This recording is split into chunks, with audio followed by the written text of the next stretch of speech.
오늘은 세상과 천사를 판단하는 성도 그리고 용서받으려면 용서하라라는 아주 부담스러운 제목으로 함께 하도록 하겠습니다. 근데 좀 굉장히 재미있으실 거예요. 이렇게 아주 새로운 말씀으로 이제 다가올 거라고 믿습니다. 오늘은 9번까지 있고요. 자, 한번 보도록 하겠습니다. 자, 우선은 뭐 너무나 좀 잘 알고 있는 부분이긴 합니다. 첫 번째 보면은 정죄하지 말라, 그리고 심판하지 말라, 뭐 이런 건데요. 우리가 아까, 왜냐면 우리 아까 말씀에서요, 이렇게 잠깐 보시면, 여기였나? 여기 뒤로 갈게요. 우리 로마서에 보시면은요, 남을 판단하는 사람아, 누구를 막론하고 너가 뭐 하면서 너가 남을 판단하면 너 스스로를 정죄하는 거다, 뭐 이런 이야기가 있거든요. 그래서 이 정죄가 무엇인가에 대해서 우리가 좀 생각을 해볼 필요가 있거든요. 우리가 정죄하지 말라라는 그 말 때문에 사실은 누가 잘못했다 잘했다라고 얘기를 하면 벌써 그걸 죄라고 생각을 하거든요. 그죠? 이게 판단하는 것 자체? 저는 너는 이거 너 이렇게 하면 잘못된 거야라고 말하는 거 말할 때부터 벌써 이렇게 우리가 정죄를 당하잖아요. 그래서 왜 용서하지 못하는 이렇게 딱 들어오잖아요. 그래서 정죄, 성경이 진짜 말하는 정죄의 개념을 조금 살펴보려고 해요. 과연 정죄가 도대체 뭔데 정죄하지 말고 판단하지 말고 좀 비판하지 말라고 하는 걸까? 개념을 조금 생각을 해볼게요. 그러니까 잘못된 개념이 내 안에 있으면은요, 내가 잘못된 정죄감에 굉장히 고통을 받을 수가 있어요. 왜냐하면 사단은 참소하거든요. 우리를 참소하는 자예요. 그래서 우리가 조금 생각을 해볼 건데요. 이렇게 자 보시면은요, 정죄하지 말라 뭐 이렇게 되어 있는데 여기 한번 볼게요. 자, 정죄하다 요 단어를 조금 보면요, 이게 여기 이거 정죄하다 같은 단어입니다. 육신의 죄를 정하사해서 이 정죄하다 똑같은 단어예요. 헬라어. 이 헬라어가 카타크리노라는 헬라어인데 이 뜻이 뭐냐면 정죄하다가 판단하다, 선고하다, 정죄하다, 저주하다. 그러니까 어떤 걸 판단하고 비판하고 그다음에 저주하고 또는 심판하고, 이게 다 심판하는 것도 어떤 죄를 판단하면서 선고하는 거기 때문에 같이 들어갑니다. 이 뜻이 다 정죄하다의 뜻이거든요. 근데 이거와 아주 유사한 단어가 있어요. 아주 유사한 단어가 뭐냐면 비판하다의 크리노라는 단어예요. 여러분 그거 아세요? 헬라어도 번역된 거예요. 헬라어도. 왜요? 이 사도들이 헬라어로 막 이렇게 했다기보다는 아람어로 가리키고, 그래 이제 그런 게 되게 많아요. 이 유대인들이 가리킨 거기 때문에 그걸 헬라어로 번역된 부분들이거든요. 그것도 번역이에요. 근데 이 헬라어에서도 뭐라고 얘기하냐면, 자, 여기서도 비판하다의 이 단어랑 되게 유사한데, 비판하의 뜻이 뭐예요? 복수하다, 뭐 복수하다가 어떤 심판하다의 어떤 그런 뜻이 같이 들어갈 수 있어요. 자, 정죄하다, 비난하다, 판결하다, 선고하다. 자, 보세요. 판결하다. 자, 판단하다, 선고하다. 그죠? 정죄하다. 네. 비난하다, 저주하다. 비슷하죠? 굉장히 비슷한 단어가 판단하다, 뭐 비판하다와 정죄하다가 굉장히 비슷한 단어입니다. 자, 그러면 어차피 정죄하다 자체에 판단어가 들어있잖아요. 단어에. 자, 그런데 여러분 그거 아셔야 됩니다. 영어 성경은 어떻게 이걸 번역했냐? 정죄하다로 번역하지 않았어요. 우리 한글 성경은 정죄하다로 번역했죠. 근데 영어 성경은 심판하다로 번역되어 있어요. 아빠 로마서 그게 너희가 다른 사람을 그러니까 판단하는 너희들은 스스로 정죄한다, 뭐 이렇게 되어 있잖아요. 판단하는 너희들이 스스로를 심판하는 거다, 뭐 이렇게 저지로 했어요. 저지먼트로. 그러니까 요 단어의 번역이 좀 다르다라는 걸 좀 생각하셔야 됩니다. 자, 그래서 저희가 이거를 우리 한글 성경으로만 이렇게 보다 보니까 오해하는 게 있을 수 있어요. 그래서 제가 말씀을 드리는 겁니다. 자, 정죄하다라는 건요, 자, 성경에서 어떻게 이 정죄라는 단어를 썼는지를 조금 살펴볼게요. 자, 여기 마태복음에 뭐라고 나오냐면, 자, 한번 요거 읽어볼게요. 심판 때에 니느웨 사람들이 이 세대와 함께 일어나 이 세대를 정죄하리니 이는 그들이 요나의 전도를 듣고 회개하였으며 보라 요나보다 더 큰 이가 여기 있으며 심판 때에 남방 여인이 이 세대와 함께 일어나 이 세대를 정죄하리니 이는 그가 솔로몬의 지혜를 들으려고 땅 끝에서 왔으며 보라 솔로몬보다 더 큰 이가 여기 있느니라. 자, 여기서 뭐라 그래요? 니느웨 사람들이 마지막 그 세대를 그 정죄할 거다라고 얘기하죠. 왜냐하면 요나의 전도를 듣고서 회개했거든요. 근데 이 마지막 세대는 요나보다 더 크신 분이 오셨는데도 그 말을 안 듣는 거예요. 예수와의 말을 듣지 않고 회개하지 않는 거예요. 그러니까 뭐라냐면 마지막 때는 니느웨 사람들이 너네를 정죄할 거야. 왜? 그들은 회개했거든. 이 얘기를 하는 겁니다. 그리고 또 뭐라 그래요? 마지막 때는 남방 여인, 그 시바 여왕 얘기하죠. 시바 여왕이 너희들을 정죄할 거야. 왜? 시바 여왕은 솔로몬의 지혜를 들으려고 땅 끝에서부터 와서 그 지혜를 들었거든요. 근데 솔로몬보다 더 크신 예수께서 전하는데 그 말씀을 듣지도 않고 듣기 싫어하는 거예요. 그러니까 이 시바 여왕이 너네들 정죄할 거야 라고 얘기합니다. 정죄하는 게 나쁜 거예요? 이 성경에 봤어요. 이 정죄한다고 니느웨 사람들 나쁘다, 남방 여인 나쁘다 이 얘기하고 있어요? 정죄하는 건 당연하다고 말하는 거잖아요. 그죠? 자, 성경에서요. 원래 정죄는요. 더 의로운 사람이 불의한 자를 판단하는 건 당연하다는 거를 성경에서의 가르침이요. 원래 그렇습니다. 자, 여러분이 정죄하다의 단어적인 거, 여러분이 진짜 성경에서 무엇을 하지 말라고 하는 것을 분별하지 못하면요, 여러분이 스스로를 상처낼 수 있어요. 네, 아시겠죠? 불의한 자들을 보면서 너 잘못했다는 말도 못하는 그걸로 인해서 스스로를 뭐라 그럴까요? 아주 괴롭게 할 수 있습니다. 그래서 제가 정확한 성경에서 뭐를 하라고 하는 거고 뭐가 당연한 거고 뭐가 하지 말라고 하는 건지를 말씀드리는 거예요. 성경 요건 당연한 거예요, 여러분. 내가 더 의로워. 살인자를 보고 야, 너 살인하면 안 돼라고 말하는 거, 너 살인은 잘못된 거야라고 말하는 게 틀려요? 당연한 거잖아요. 그죠?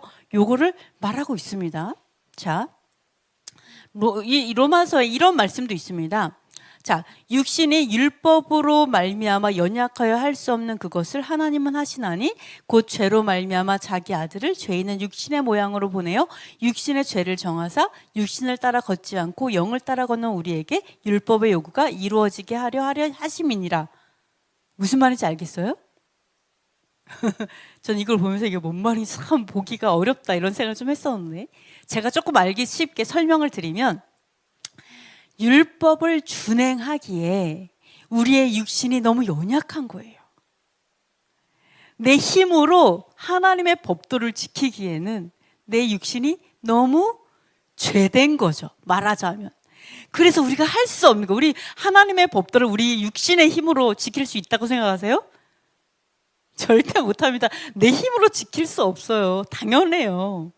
예, 우리 육신은 땅에 속했습니다. 육신적인 땅에 속했어요. 못 지킵니다. 그러니까 여호와께서 어떻게 했냐? 예수아를 보내셨는데 이 죄된 육신을 입게 하셔서 이 땅에 보내신 거예요. 그래서 어떻게 했냐면 모든 죄를요, 그분의 육신에 정죄하신 거. 이게 똑같은 단어입니다. 육신의 죄를 정하사 정죄하사, 똑같은 단어예요. 예수아의 육신에다가요, 우리의 죄를 정죄하신 거예요. 우리 인류의 모든 죄악을 그분의 육신에 정죄하신 거예요. 심판하신 거죠. 정죄하다의 뜻에 심판하다의 뜻이 있습니다. 심판하신 거죠. 그래서 그분이, 예수께서 혼자 죽으셨냐? 그게 아니죠.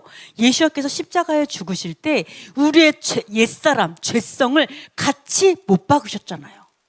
그래서 뭐라 그래? 너희가 이미 죽었다라고 얘기하시죠. 그러니까 너희가 죽었고 이제는 그리스도로 살아라 뭐 이런 얘기 하시잖아요. 그 얘기를 하는 거예요. 그래서 우리가 예수께서 이미 죽으셨기 때문에 우리의 죄성을 십자가에 못 박으셨기 때문에 이제 우리는 육신으로 사는 게 아니라 성령으로 산다라고 얘기하죠. 그래서 육신을 따라 걷지 않고 영을 따라 걷는 우리에게 율법의 요구가 이루어진다. 이게 뭐냐면 내가 이제는 성령의 사람으로 살아가니까, 옛사람으로 살아가지 않고 성령으로 살아가니까 성령이 우리로 하여금 준행하게 인도하신다는 거예요. 내 힘으로 할 수 없는데 성령이 내가 할 수 있게끔 하신다는 거죠. 그래서 율법이 정말 요구하는 진정한 사랑, 진정한 공의, 이거를 성취할 수 있게끔 하신다. 그 얘기가 로마서 말씀입니다. 그래서 여기서도 마찬가지로, 자, 여러분 잘 보세요. 육신을 정죄하셨어요? 이게 뭐예요? 율법에 따라 정죄하는 거예요. 우리가 죄를 졌어요. 어때요? 우리가 죄에 팔려버렸잖아요. 죄에 팔렸어요. 육신의, 그러니까 율법에 따라서 우리는 이미 죽은 사람이에요. 그죠? 이미 죽은 사람이에요. 죄 때문에 죽은 사람이에요. 근데 그래서 율법에 따라서 우리의 죄의 대로 예수와의 육신을 정죄하신 거예요. 자, 봅시다. 율법의 역할은 정죄예요. 뭐가 죄인지 심판하고 뭐가 죄인지 말씀하시고 가리키는 거예요. 그러니까 당연한, 성경에서 말하는 정죄는 당연한 거예요. 이게 죄라는 거를 하나님은 분명하게 말씀하셨기 때문에 이거 죄야. 어떻게 그럴 수가 있어? 이 나쁜 놈아? 이러면 안 되잖아. 이런 게 당연한 거예요. 뭔지 아시겠어요? 우리가 죄를 졌어요. 하나님께서 우리를 책망하는 게 당연한 거라고요. 뭔지 아시겠죠? 그래서 하나님의 마음을 받고 선지자들은 책망하는 게 당연한 거예요. 왜? 의를 가리키는 사람들이니까. 이거는 당연한 어떤 정죄의 기능입니다. 이게 죄다 라는 거를 가리키는 거, 당연한 기능이다라고 말씀을 하고 있습니다. 자, 그래서 두 번째 제가 하나 말씀을 드릴게요. 여러분, 율법이라고 하는 하나님의 법도는요, 굉장히 생각을 많이 하셔야 돼요. 자, 요한복음에 이런 말씀이 있죠. 서기관과 바리새인들이요, 음행하는 여인을 현장에서 잡아가지고 예수와께 데리고 옵니다. 그러면서 이제 예수와를 고발할 조건을 얻으려고 한 거죠. 고발하려고. 그래서 예수와를 이제 시험하려고 와서 뭐라고 하냐면, 모세는 율법에 이러한 여자를 돌로 치라고 명하였는데 선생은 어떻게 말하겠습니까? 이걸 어떻게 하시겠습니까? 라고 물어보는 거예요. 자, 예를 들어서 예수와께서, 그래 맞아, 이런 시험을 왜 할까요? 서기관들과 바리새인들이 예수와에게 이 시험을 왜 할까요? 자, 네, 예수와께서 만약에 이제 율법을 내가 완성하러 왔기 때문에 너희들이 율법을 준행할 필요가 없어, 이렇게 가리켰다라면 이런 시험을 할까요? 어디 한번 율법대로 돌을 치나 안 치나 두고 보자, 이런 시험 할까요? 예수와께서 율법을 준행하라고 가리키기 때문에 어디 한번 봐봐요, 율법에 돌로 치라고 했잖아, 어떻게 할래? 이런 시험이 되는 거죠. 하라고 하니까 그런 거예요. 그죠? 그래서 어디 하나 두고 보자라고 데리고 왔는데, 한번 생각해 볼게요. 예를 들어서 예수와께서, 그래 맞아, 율법을 준행하라고 내가 가리키고 있으니까, 사람들은 이제 거꾸로 생각하는 사람도 있어요. 율법을 준행하지 말라고 가리킨다고 생각하는 사람도 있어요. 자, 어쨌든 간에 예수와께서 만약에 율법대로 그래 돌로 쳐라 라고 얘기한다면 이 사람들은 어떻게 고발할 수 있을까요? 네? 로마의 법으로 고발한다고요? 로마 사람들한테? 그래서 고발할까요? 로마? 거기까지 생각 못했네요. 자, 아니면 돌로 치지 마라 그러면 어떻게 고발할까요? 네, 모세의 율법을 어겼다고 얘기하겠죠. 저는 이렇게 했어요. 돌로 치라 라고 얘기한다면 자, 유대적인 것만 좀 볼게요. 살인하지 말라. 요 살인하지 말라도 약간 그 우리는 무조건 죽이면 다 살인이라고 보는데, 예를 들어서 사형은 살인이 아니죠. 재판이죠. 심판이죠. 그러니까 이 살인은 내가 어떤 살해하는, 무고한 사람을 살해한 이런 살인이고요. 만약에 전쟁에서 죽이거나 이건 또 살인이 아니죠. 그죠? 전쟁이니까. 그리고 또 만약에 어떤 사람이 죄를 져서 사형으로 집행하는 건 또 살인이 아니에요. 개념이 조금 달라요. 자, 보시면 만약에 예수와께서 이때 당시에 율법을 준행하라고 얘기하셨어요. 그 증거는 뭐냐? 바리새인들에게 뭐라고 얘기했어요? 너희들은 사람의 전통으로 하나님의 계명을 쉽게 폐하는도다. 이렇게, 그죠? 사람의 전통을 지키는 자들이다. 그래서 헛되게 경배하는 자다라고 이제 책망하셨죠. 그리고 스데반 집사도 죽을 때 뭐라 그랬어요? 너희들은 천사가 준 율법도 준행하지 않는도다. 이렇게 증거했죠. 예수와께서도 뭐라 그랬어요?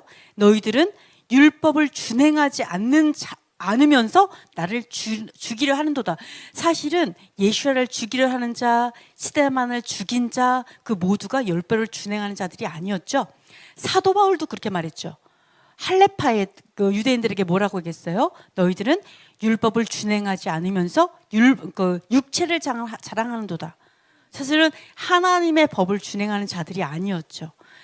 어떻게 했어요? 그 전통을 율법처럼 지키고 율법이라고 말하는 자들이었어요. 이것 때문에 오해가 되게 많습니다. 예수께서는 하나님의 법을 준행하라고 사실은 가리키는 사람이었어요. 만약에 자, 생각을 해볼게요. 예수께서 만약에 돌로 치라라고 얘기했다면 이 사람도 이렇게 얘기했을 거예요. 긍휼 없는 심판 아닙니까? 사랑이 없는 심판이 아니냐, 이렇게 고발을 했겠죠. 사랑 없는. 그리고 조금 이따 말씀드릴게요. 또 다른 거에서는요, 죽이라고 안 돼 있는 것도 있어요. 뭐 그것 때문에 예수와를 고발할 수도 있습니다. 또 안 하면 지금 이렇게 만약에 돌로 치지 않으면 그럼 지금까지 율법을 준행하라는 모든 가르침은 가짜 아니냐, 거짓말 아니냐, 당신도 준행하지 않으면서 뭘 준행하라고 가르치냐, 이렇게도 말할 수 있었겠죠. 근데 예수께서는 어떻게 대답했는 줄 알아요? 아시죠? 그 율법을 준행하라, 돌로 치라, 치지 말라 말하지 않았어요.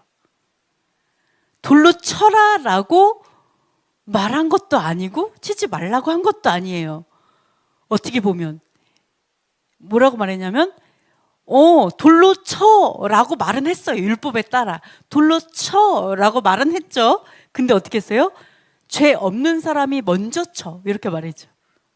그래가지고 그 얘기를 들었을 때 사람들이 이 음행한 여인이죠. 음란으로 음행한 여인인데 그 말을 들었을 때 사람들이 너무 양심의 가책을 받았다고 해요. 나도 음행하는 마음이 있지 않나라는 어떤 양심의 가책을, 죄 없는 자니까 자기의 죄들이 생각났겠죠.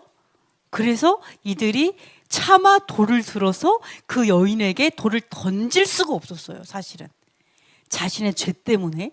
그래갖고 모든 사람이 사실은 심판하는 거를 다 포기하고 다 돌아가는 장면이 나옵니다. 그러니까 여기서 보면은요, 예수와께서 참 놀랍게도 이 사람들이 고발할 수가 없었어요. 왜냐하면 돌로 치라라고도 했고, 그러니까 율법을 어겼다 말할 수도 없고, 또 돌을 치지 말라고 한 것도 아니고 자기네들이 스스로 포기해버려가지고 고발할 조건을 하나도 얻지 못했어요. 그러니까 예수와의 아주 놀라운 지략이 눈에 못 띄죠. 엄청난 분이시라는 거 알 수 있어요. 근데 여기서 예수와께 뭐라 그러냐면 이런 얘기를 합니다. 여인에게 너를 정죄한 자가 있냐? 이렇게 얘기해요. 너를 정죄한 자가 있냐? 그러면서 뭐라고 하냐면 나도 너를 정죄하지 아니하노니 다시는 죄를 범하지 말라. 이게 좀 이상하지 않아요? 이 말이? 자, 사람들이 정죄했어 안 했어요? 이 여자를 정죄했어요 안 했어요? 했잖아요. 뭐라고? 음행한 여인입니다. 잡아와서 죽여야 됩니다 라고 정죄했잖아요. 예수와께서 뭐라고 그랬어요? 다시는 죄를 범하지 마. 정죄한 거 아니에요? 죄라, 죄인이라고 정죄했잖아요. 죄인이라고. 다시 죄 범하지 말라 이렇게 했잖아요. 그러니까 우리의 정죄 개념을 생각해 보셔야 됩니다. 자, 정죄한 자가 없느냐? 이게 우리가 생각하는 그 정죄가 아닌 거예요. 그래서 영어 성경은 어떻게 번역했다고요? 너를 심판한 자가 없느냐? 이렇게 물어본 거예요. 그러니까 없습니다. 나도 너를 심판하지 않겠다. 그러니까 다시는 죄를 범하지 말라라고 영어는 번역되어 있습니다. 이해되시죠? 그래서 제가 정죄 개념을 잘 살펴야 된다고 얘기하는 거예요. 자, 정죄? 당연히 이거는 잘못되니까 정죄할 수 있어요. 당연한 거예요. 다만 심판할 수 없는 거죠.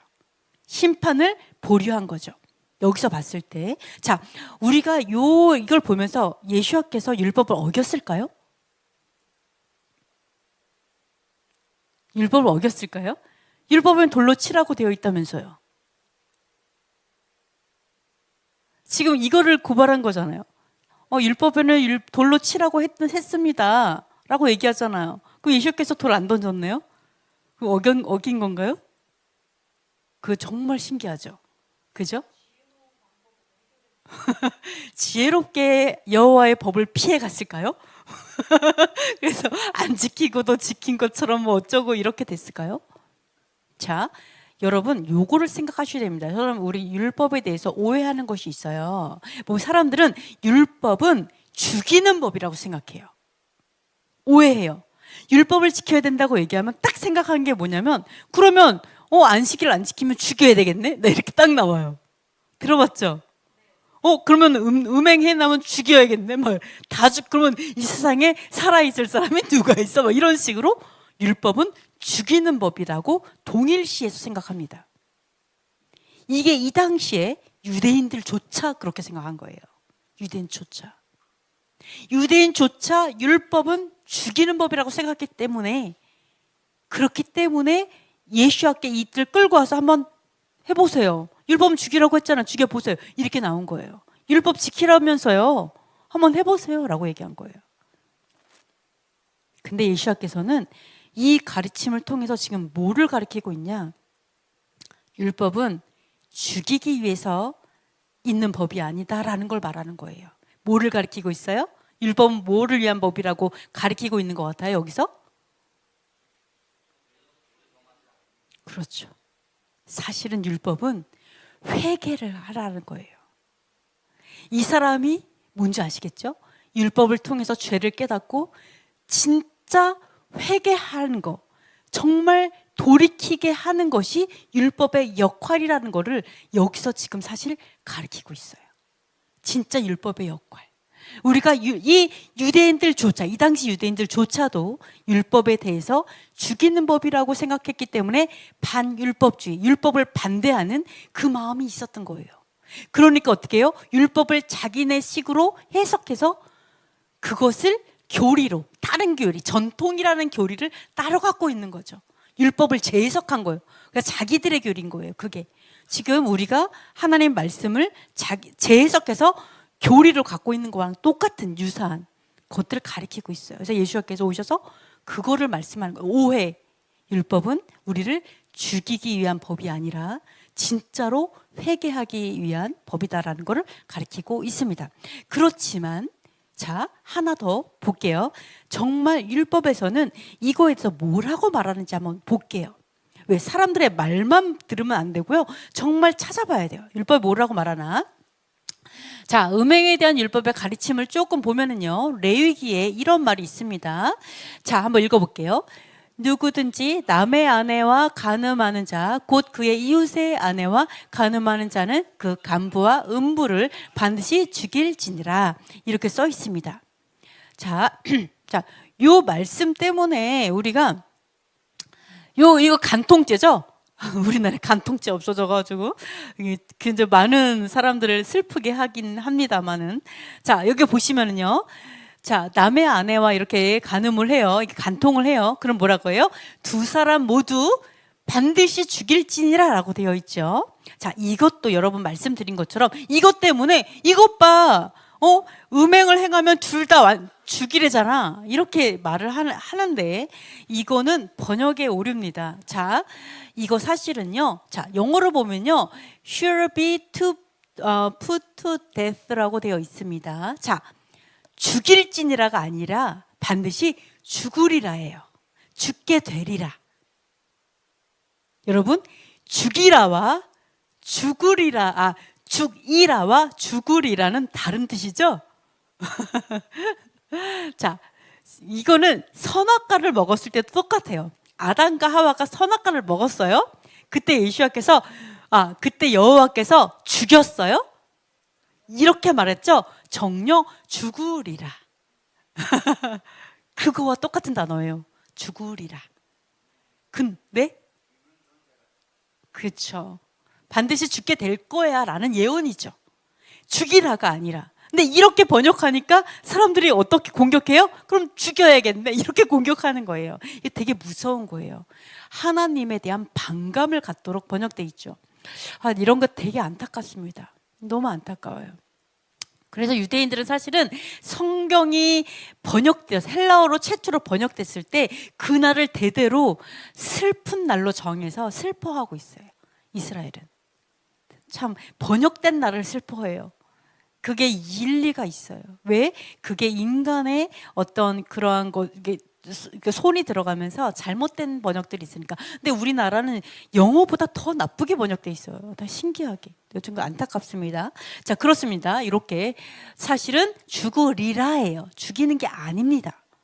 그죠? 그렇기 때문에 음행한 여인이 잡혀왔어요. 그럼 돌로 치라라기보다는 만약에 간통을 했다라면 그러면 안 되는 거였죠, 사실은. 그러면 안 되는 거였어요, 율법에 따라. 자, 돌로 치는 걸 수도 있습니다. 자, 보시면은요, 신명기 말씀인데요, 한번 읽어볼게요. 처녀인 여자가 남자와 약혼한 후에 어떤 남자가 그를 성읍 중에서 만나 동침하면 너희는 그들을 둘 다 성읍 문으로 끌어내고 그들을 돌로 쳐 죽일 것이니 그 처녀는 성 안에 있으면서도 소리 지르지 아니하였으며 그 남자는 그 이웃의 아내를 욕보였음이라. 너는 이같이 하여 너희 가운데에서 악을 제할지니라. 만일 남자가 어떤 약혼한 처녀를 들에서 만나서 강건하였으면 그 강건한 남자만 죽일 것이요 처녀에게는 아무것도 행하지 말 것은 처녀에게는 죽일 죄가 없음이라. 이 일은 사람이 일어나 그 이웃을 쳐 죽인 것과 같은 것이라. 남자가 처녀를 들에서 만난 까닭에 그 약혼한 처녀가 소리질러도 구원할 자가 없었음이니라. 이렇게 얘기하고 있습니다. 자, 보시면은 어떤 여자가 약혼했어요. 약혼한 다음에 보시면은 다른 남자를 만나 동침했다, 이렇게 얘기합니다. 여기서 보면은 남편이라고 표현을 해요. 뭐라고 했더라? 너희는 그 둘을 이렇게 해서 처녀, 다른 아내를 욕보였음이라 이렇게 말하죠. 유대인은요, 약혼하잖아요. 그럼 그걸 아내라고 생각합니다. 우리 약혼했죠, 그죠? 예수와 약혼했죠. 어디서 약혼했어요? 우리 어디서 약혼했죠? 예수하고 언제? 시내산 앞에서 약혼하셨잖아요. 기억 안 나세요? 벌써 기억 안 나시는 분이 계시네. 우리 시내산 앞에서 언약식을 했어요. 그죠? 우리가 약혼을 했습니다. 근데 성경적으로는요, 약혼이 곧 결혼이에요. 사실은 약혼이 곧 결혼이에요. 그래서 아내라고 얘기해서 내가 만약 약혼을 했어요. 약혼했는데 다른 남자랑 내가 그 남편을 배반하고 다른 남자랑 같이 동침을 하잖아요. 그러면은 뭐라고 하냐? 그 두 사람을 돌로 치라, 이렇게 했어요. 그죠? 그 사람을 돌로 쳐 죽여서 이제 악을 제하라, 이스라엘 중에 악을 제하라, 이렇게 되어 있고, 그 다음에 어떤 사람의 약혼한 여자를 꼬우셨어요. 지금 뭐냐면 유인해가지고 강제로 동침한다. 이런 경우에는 그 남자만 죽이라, 이렇게 돼 있죠. 네, 그래서 왜냐하면 그 여인은 마치 그 살해당한 거와 같다. 마치 살해당한 거다. 그러면서 그 여자는 죄가 없다. 이렇게 말을 합니다. 자, 어쨌든 이렇게 되어 있어요. 그러니까 돌로 치는 이 법도가 있죠. 그렇다면 이것도 예를 들어서 정말 내가 약혼한 여자가 정말 이렇게 다른 사람이랑 그렇게 했어요. 그러면은 반드시 돌로 치라. 이렇게 우리가 적용할 것인가? 그거 좀 생각해 봐야 돼요. 하나님께서는 최고형을 확정해 놓으셔서 최고형인 거예요. 이제 죽는 게 최고형이에요. 그런데 만약에 우리가 사람은 여러 가지 상황들이 있잖아요. 그 상황들에 따라서 우리는 그거에 대해서 어떻게 이 사람들에게 죽을 죄이지만 어떻게 이들에게 이 형을 집행할지는 또 판결이 필요하겠죠. 최고형이 되어 있지만 무조건 죽이라는 건 아닐 수 있어요. 이해가 되세요, 이게? 자, 이해를 돕기에 하나 말씀드릴게요. 예수와의 육신의 아버지 요셉이 있죠. 요셉은 마리아와 약혼했죠. 근데 마리아와 약혼했는데 마리아가 어떻게 됐어요? 임신했잖아요. 임신했어요. 근데 요셉이 어떻게 이 율법을 알까요, 모를까요? 알죠. 의로운 자였어요. 그 당시에 의로운 자였어요. 요셉은 마리아 둘 다. 그죠? 근데 요셉이 이거 너무 잘 알아요. 근데 요셉은 어떻게 적용했어요? 맞아요. 밝히지 않았어요. 밝히지 않고 그냥 조용하게 끊어요. 그럼 사람들이 누구를 욕하겠어요? 요셉을 욕하겠죠. 그래도 억울할 수도 있는데도 불구하고 그냥 조용히 끊으려고 했어요. 그 여자는 내가 그런 게 아니니까 끌어다가 뭐 돌에 이렇게 적용하지 않았어요. 의로운 자였어요. 즉 우리가 이런 것들을 볼 때 우리가 성경은 무조건 그 사람을 죽이라라고 하기 위해서 만들어진 법이 아니라는 것들은 우린 좀 알 수 있어요. 하나님의 마음으로 이것들에 대해서 어떻게 적용할 거에 대해서는 좀 두고 봐야 돼요. 자, 여기에서 이렇게 보시면 그러니까 이런 것들이 있어요. 최고형을 확정해 놨어요. 그러면 그 음행한 여인을 한번 생각해 볼게요. 자, 여기서 보면 돌에 치라고 했을 때 어떻게 했어요? 두 남녀를 다 데리고 나왔죠. 근데 음행한 여인은 남자 데리고 왔어요? 안 데리고 왔어요? 여자만 데리고 왔어요. 그럼 여자만 데리고 왔다는 거는 여자만 돌로 치라. 그러면 이게 왜 그렇게 됐을까요? 이거밖에 없네. 한 사람만 데리고 온 거. 그 사람을 유인해 갖고 강제로 강간하는 이 상황? 그러면 그 여자가 정말 남자를 강제로 강간해 갖고 그 여자를 데리고 왔을까요? 현장에서 잡혔다 그랬죠? 현장에서. 이거는 뭐예요? 강제로 왔을 때 그 주위에 아무도 없어가지고 진짜 강간 당해서 그 남자만 잘못이다. 뭐 이래갖고 남자만 붙잡혀 오는 거잖아요. 근데 그 여자가 현장에서 잡혀왔다라는 건 이 상황이 아닌 거예요. 예를 들어서 남자가 강간 당했다 그러면 남자가 소리 질러도 충분히 들을 수 있는 상황이니까 그게 아니라는 거잖아요. 그럼 이런 상황이라는 건데 여자만 데리고 왔네? 자, 요거를 봤을 때 우리가 이걸 볼 수가 있죠. 그 서기관과 바리새인들이 이 법을 적용하지 않고 예를 들어서 같이 강간했어도 같이 간음을 했어도 남자는 내버려 두고 여자만 심판하려고 데려왔다라는 걸 또 알 수가 있어요. 여자만. 그죠? 네. 그러니까 그거 좀 말이 안 되는 거죠. 요것도 말이 안 되는 거죠. 그래서 우리가 서기관과 바리새인들이 율법을 준행하는 자가 아니고 준행하지 않는 자인데 예수와를 그냥 시험한 거죠. 율법대로 어떻게 하나 두고 보자 이런 거. 아까처럼 율법은 죽이는 것이라고 무조건 생각을 해서 이렇게 적용한다라고 볼 수가 있습니다. 율법의 목적은요, 여러분 꼭 기억하셔요. 죽이기 위한 목적이 아니에요. 아까 말씀드린 것처럼 회개가 진정한 회개를 이끌어내는 것이 목적이다라는 걸 꼭 기억하셨으면 좋겠어요. 예수와께서 그거를 너무나 정확히 알아셨기 때문에 음행한 여인에게 다시는 죄를 짓지 말라. 내가 지금 심판하지 않겠다. 그 말씀하신 거죠. 왜요? 여호와께서는 끝까지 기다려주는 분이라는 걸 아니까. 여러분 그것을 기억하셨으면 좋겠습니다. 자, 로마서에 보면요. 아까도 이렇게 말을 했죠. 남을 판단하는 사람아. 그러면서 남을 판단하는 것으로 너가 너를 정죄하매니 판단한 너가 같은 일을 행함이라. 뭐 이런 일을 행하는 자에게 하나님의 심판이 진리로 된다. 막 이렇게 얘기하면서 그 심판을 피할 줄로 생각하냐. 뭐 이런 이야기가 있었습니다. 자, 여기서도 보시면요. 남을 판단하는 사람아, 그러니까 판단하는 사람아 이렇게 나오잖아요. 판단과 정죄 다 같은 단어입니다. 야, 너 왜 다른 사람을 판단해? 그럼 너 스스로를 정죄하는 거야. 이렇게 말을 하잖아요. 근데 아까 말한 것처럼요. 이 영어 성경은 어떻게 했냐면 다른 사람을 심판하는 너희들 이렇게 말해요. 다른 사람을 심판하잖아 너는. 그러면서 뭐라고 해요? 너 스스로를 정죄하는 거야. 이걸 뭐라 하냐면 너 스스로를 저주하는 것과 같아. 이렇게 말하고 있어요. 아까 여러분 우리가 아까 말한 것처럼 정죄는 성경의 당연한 기능이라 그랬죠. 죄를 말을 하는 건 성경은 당연해요. 성경이 죄를 말하지 않으면 뭐를 말하겠어요. 그죠? 죄가 우리를 사망하게 하니까 당연히 죄를 가리키죠. 그러니까 사실은 이 번역은요, 이렇게 번역돼야 돼요.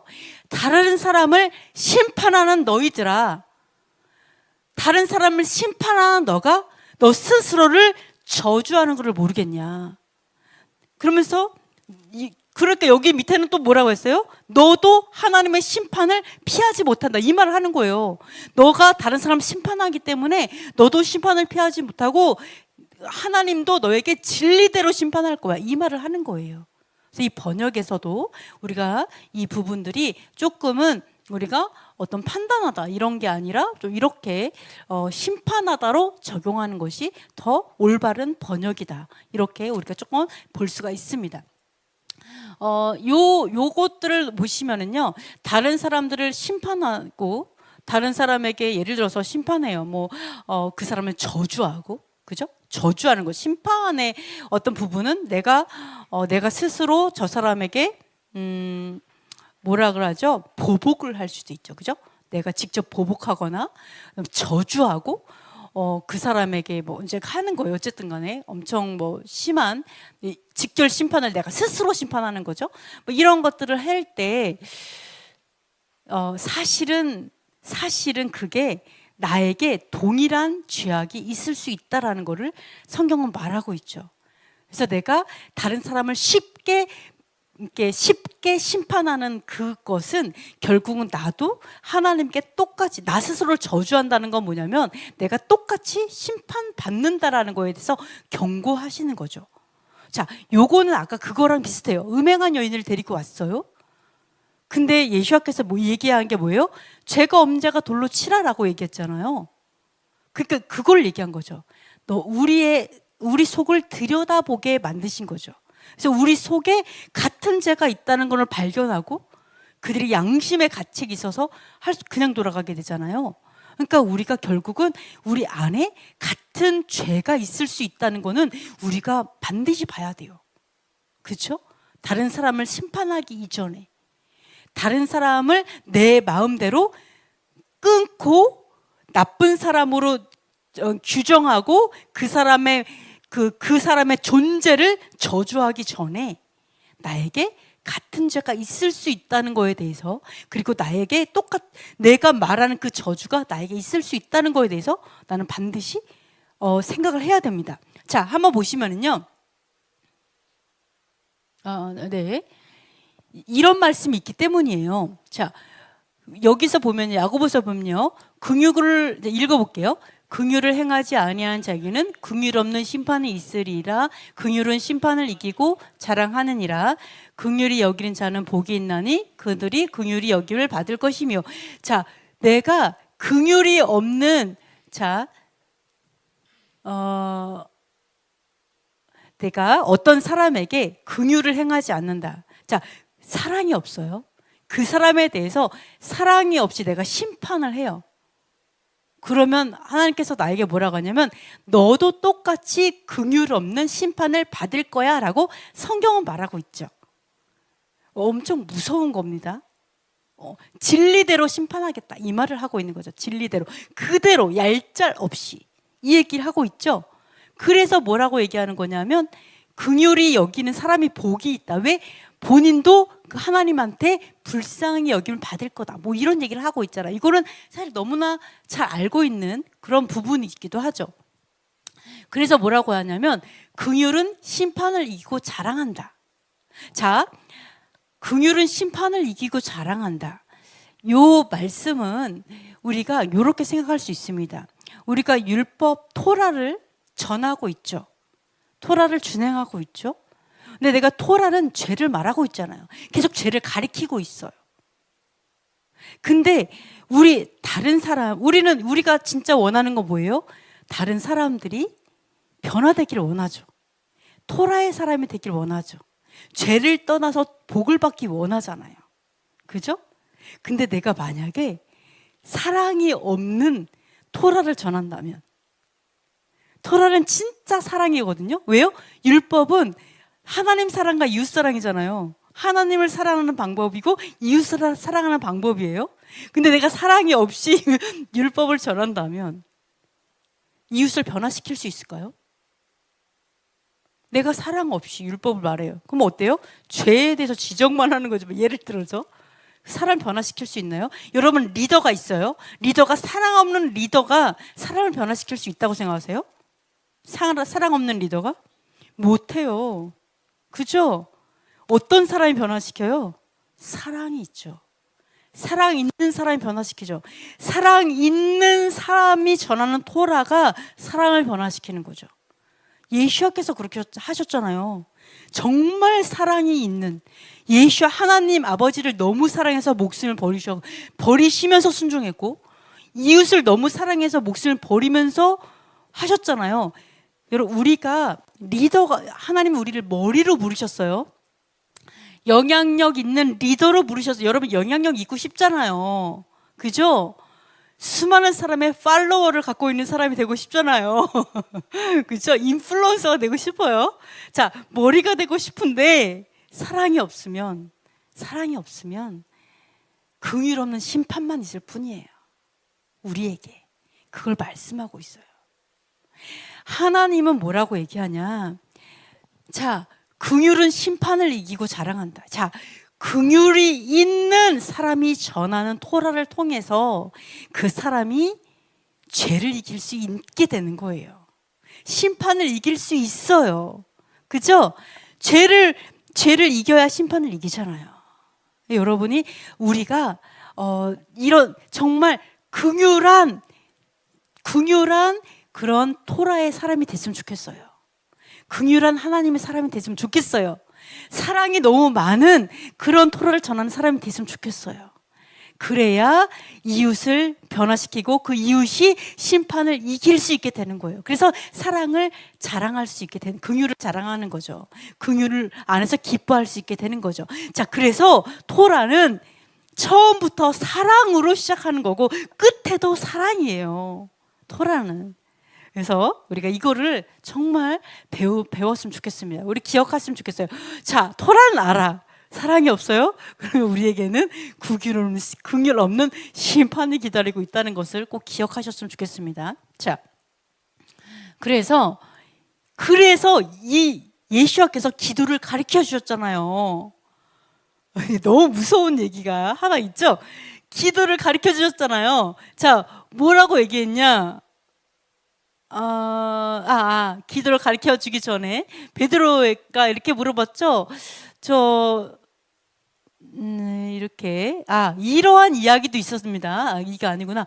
이제 베드로가 이렇게 물어봤어요. 형제가 나에게 죄를 졌대요. 형제가 나한테 죄를 졌는데 얼마나 용서해야 돼요? 라고 하니까 7번에 70번까지로 용서해라, 뭐 이런 얘기 했죠. 그리고 또 이런 얘기가 있습니다. 자, 천국에 대해서 얘기했어요. 천국은 어떠냐면 그 마지막에 종들하고 결산하려고 하는 임금과 같다.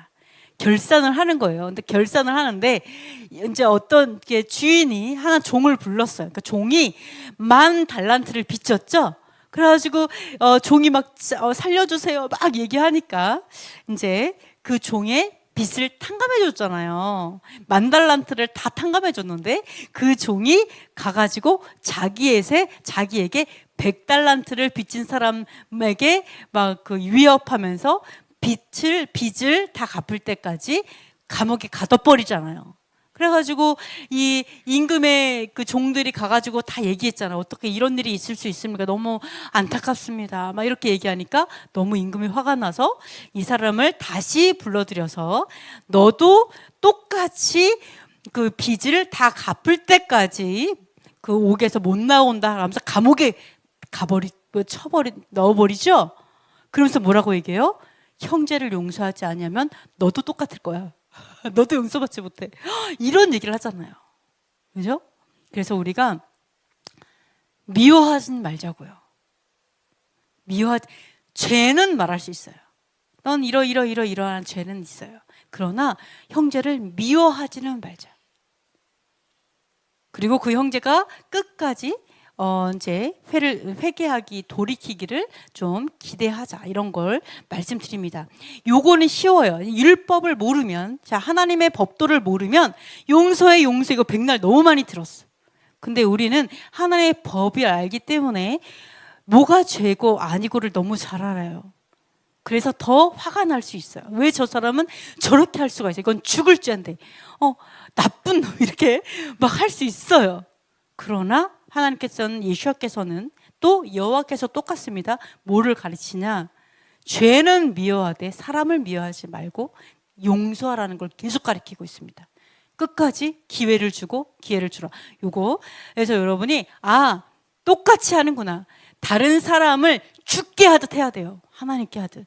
내가 그 사람을 용서하지 않았으면 나도 용서받지 못해요. 하나님이 봤을 때는 그 사람보다 내 죄가 더 커요. 천국 비유를 들어서 말하잖아요. 나는 10,000달란트 빚진 자고 그 사람은 100달란트 빚진 자고. 꼭 그거를 기억하셨으면 좋겠습니다. 그래서 주기도문에서 이렇게 기도를 가르쳐줬죠? 예수께서 어떻게 기도해요? 요거 읽어볼게요. 우리가 우리에게 죄 지은 자를 사하여 준 것 같이 우리 죄를 사하여 주시옵고. 이렇게 기도하라. 이게 하나님의 뜻이에요. 즉 우리에게 죄 지은 자를 사하여 준 것 같이 우리의 죄를 사하여 주는 거, 그거랑 똑같이 내가 사하여 주면 사함을 받는 거, 이게 하나님의 뜻입니다. 그렇죠? 그러면 거꾸로 그 사람의 죄를 용서해 주지 않아요? 나도 용서받지 않는 것? 이게 하늘의 뜻이에요. 이게 하나님의 뜻이에요. 이 뜻을 거스를 수 없어요. 그래서 우리가 요거 하나님께서, 예수께서 이걸 분명히 가르쳐줬어요. 또 이거는요, 또 다른 번역이 있죠. 또 다른 번역이 뭐냐면, 우리가 우리에게 빚을 진 자를 탕감해 준 것처럼 우리도 탕감받게 해달라. 이 말이 똑같이 있습니다. 그래서 혹시라도 누가 나에게 빚을 지고 그 빚을 떼먹고 도망가는 사람이 있으면 그 사람은 용서했으면 좋겠습니다. 그죠? 사람을 용서하자고요. 어쩔 수 없네요. 성경을 이렇게 가르치고 있습니다. 저는 그게 더 어려울 것 같아요. 빚지고 도망간 사람을 용서하기가 어려울 것 같습니다. 성경 이렇게 가르치고 있습니다. 이렇게 용서하라, 사랑하라 뭐 이런 얘기만 하니까 너무 마음이 아프죠? 자, 조금 있으면 아주 기분 좋은 이야기도 좀 해드릴게요. 자, 여기 보시면요, 하나님의 선하심을 오늘 9번까지 있습니다. 선하심을 멸시하는가라는 게 있습니다. 자, 로마서에 보면 이런 말이 있어요. 혹 내가 하나님의 인자하심이 너를 인도하여 회개하게 하심을 알지 못하여 그의 인자하심과 용납하심과 길이 참으심이 풍성함을 멸시하냐, 뭐 이런 얘기가 있는데, 자, 이건 뭐냐면요, 여호와 하나님의 그 굿니스, 선하심이 리치, 그러니까 너무 풍부하신 거예요. 그 선하심의 부자이신 거다. 자, 선하심이 너무 풍성하셔가지고 이제 사람들로 하여금 회개하도록 인도하신다는 걸 알지 못하냐. 그러니까 그 사람이 회개하도록 하려고, 사람들이 회개하게 하려고 길이 참으시는 거예요. 용납하시고 오래 참으시는 거예요. 그러니까 하나님은, 여호와께서는 너무 선하셔가지고 너무 오래 참아주고 있는 거죠. 그 사람 회개하기까지. 근데 내가 못 참아가지고 내가 못 참으면 죽이니 살리니 막 난리를 친다면 하나님 뭐라고 하냐면 네가 나를 멸시하냐 이렇게 얘기하는 거예요. 지금 너무 무서운 거예요. 네가 나를 여호와의 선하심과 오래 참으심을 멸시하냐라고 얘기하는 되게 무서운 말씀이죠. 그죠? 네, 그래서 그러면 좀 한번 좀 볼게요. 여러분, 오늘은 성품을 좀 찾아볼게요. 너무 재밌는 거. 아까 요 앞에서 보면은요. 자, 그 멸시하냐라고 얘기했을 때 하나님의 용납하심과 길이 참으심의 풍성함이라 그랬죠. 여호와께서는요, 용납하세요. 그죠? 길이 참으세요. 그러면 용납하심의 뜻하고 길이 참으심의 그 원어에 대해서 살펴볼게요. 자, 용납하심은요, 인내, 관용인데요. 헬라어로 보면은요, 헬라어의 뜻은요, 유예하는 거예요.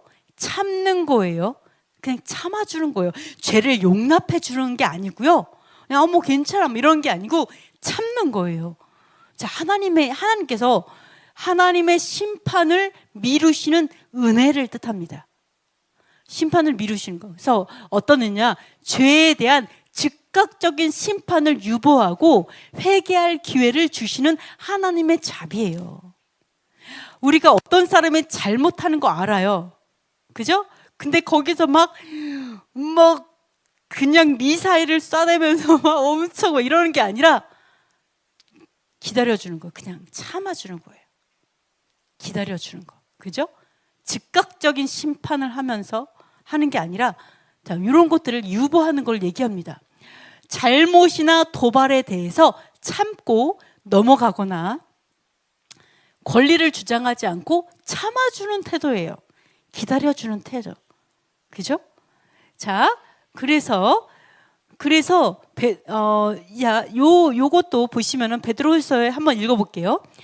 또 우리 주의 오래 참으심이 구원이 될 줄로 여기라. 우리가 사랑하는 형제 바울도 그 받은 지혜대로 너희에게 이같이 썼고. 자, 이제 여호와께서 오래 참아 주시는 그 자체가 우리로 하여금 구원으로 인도한다는 거예요. 하나님이 너무 인격적인 분이기 때문에 야 이게 맞아 하고 끌어다가 앉히는 분이 아니셔요. 아시죠? 그죠? 우리에게도 그거를 요구하세요. 즉각적인 심판이 아니라 좀 기다려줘라. 좀 유보해주고 그다음은 참아줘라.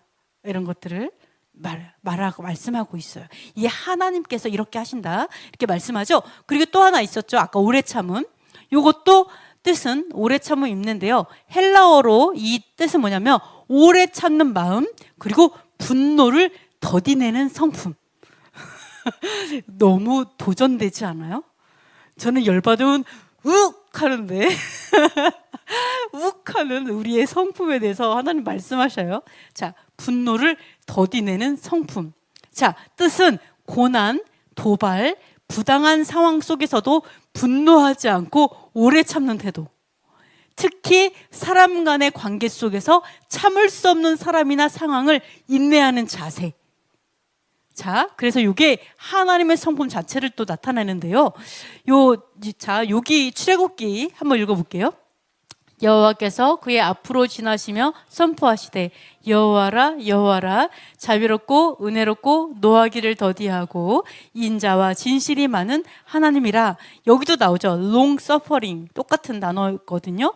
여기 나오죠. 하나님은 노하기를 더디하시고 이 성품에 딱 들어가 있죠.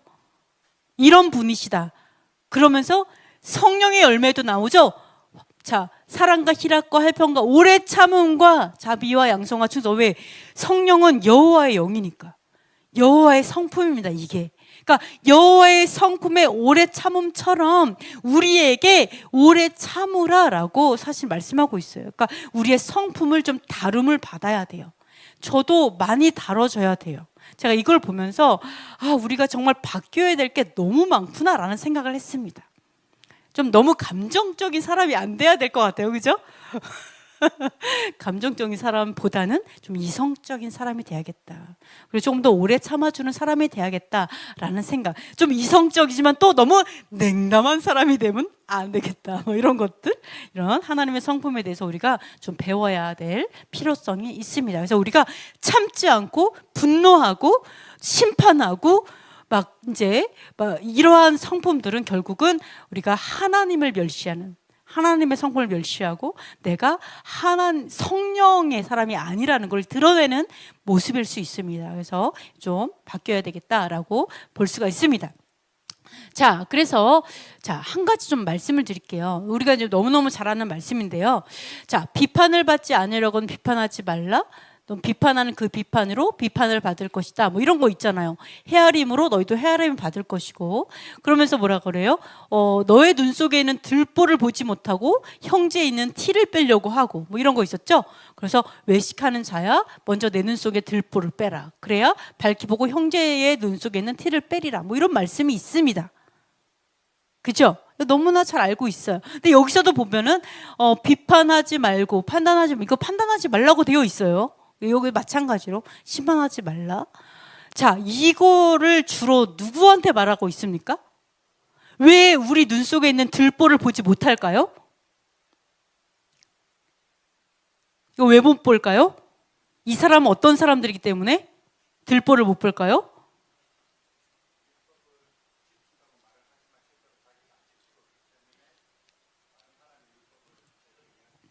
아, 율법을 안 지키는 사람이기. 거꾸로 이해한다. 네. 약간 좀 왜곡된 생각을 갖고 있기 때문에. 또 다른 생각 있나요? 여기 나오죠? 누구에게 말하는 거예요? 그렇죠. 가르치는 자죠. 맞아요. 사두개인가 바리새인데 가르치는 자에게 말하는 거예요. 너무 놀랍죠. 가르치는 자가 자기 눈에 들보가 있다. 자, 대상은 외식하는 자예요. 외식하는 자. 즉 외식하는 자는 밖에 나가서 맛있는 걸 먹는 게 아니라 뭐 하는 자예요? 가식적인 자. 외식, 겉만 꾸미는 사람 얘기합니다. 즉 외식은 뭐예요? 아까 말한 것처럼 말씀을 알고 하나님의 명령은 알면서 명령을 준행하지 않는 자. 그리고 지키는 척하는 사람. 율법을 지키는 척하지만 자기는 손가락 하나도 까딱하지 않는 그런 가식을 행하는 자. 율법을 준행하지 않는 자죠. 네, 율법의 행함은 있어요. 율법 중에 어떤 건 해요. 그것만 자랑해. 하지만 진정한 의미의 하나님의 율법을 준행하지 않는 자를 외식하는 자라고 성경은 말하고 있습니다. 자, 이런 사람들은요, 보지 못해요. 보지 못해요. 그러니까 내 눈 속에 있는 들보를 보지 못하는 거예요. 눈이 어두워졌기 때문에. 그거는 구약에서도 말하고 있죠. 자, 구약의 말씀 한번 읽어보겠습니다. 여호와께서 이르시되 가서 이 백성에게 이르기를 너희는 듣기는 들어도 깨닫지 못할 것이요 보기는 보아도 알지 못하리라 하여 이 백성의 마음을 둔하게 하며 그들의 귀가 막히고 그들의 눈이 감기게 하라. 염려하건대 그들이 눈으로 보고 귀로 듣고 마음으로 깨달아 다시 돌아와 고침을 받을까 하노라 하시기로. 자, 이스라엘 백성 옛날에 구약 백성 맨날 어떻게 했어요? 맨날 율법 준행하지 않아서 맨날 혼나죠? 이게 계속 갔던 거예요. 계속 준행 안 해서 혼나고 준행 안 해서 혼나고. 이때 마찬가지입니다. 준행하지 않았기 때문에 불순종함으로 인하여 가지고 이 이사야 선지자가 예언한 거예요. 이 백성은, 그 당시의 백성은 듣기는 들어도 깨닫지 못했어요. 왜 못해요? 왜? 귀가 막혔으니까. 봐도 못 볼 거예요. 왜? 눈을 감고 있으니까. 들어도 깨닫지 못할 거예요. 왜? 마음이 둔하니까. 근데 뭐라고 한 줄 알아요? 염려하건대 그들이 보고 듣고 마음으로 깨달아서 고침받을까 봐 걱정된다, 이렇게 말합니다. 자, 천국은요, 하나님께서 아무나에게 천국의 비밀을 가르치지 않아요. 맞죠? 그래서 어떻게 하냐? 너무 악하잖아요? 외식하잖아요? 지키는 척하면서 하나님의 말씀을 이용하는 자이잖아요? 불순종하는 자이잖아요? 그럼 하나님이 어떻게 해요? 귀를 닫아버려요. 못 듣게 하십니다. 눈을 감게 해요. 안 보여줘요. 마음을 둔하게 해서 깨닫지 못하게 해요. 그래서 아무리 들어도 못 알아먹어요. 아무리 말해도 말귀를 못 알아들어. 아무리 보여줘도 뭘 받는지 몰라. 전혀 깨닫지 못해요. 자, 이게 저주예요. 여러분, 이게 저주예요. 들어도 들리지 않아요? 이게 저주라니까요. 봐도 보이지 않아요? 이게 저주예요. 내가 외식하는 자이기 때문에 하나님이 주시는 저주예요. 하나님이 천국의 비밀을 감추시는 거예요. 자, 이러한 이사야 선지자의 외식함이 이때 예수와 시대에 똑같이 말하고 있죠. 그러니까 뭐라 그래요? 그런 자들의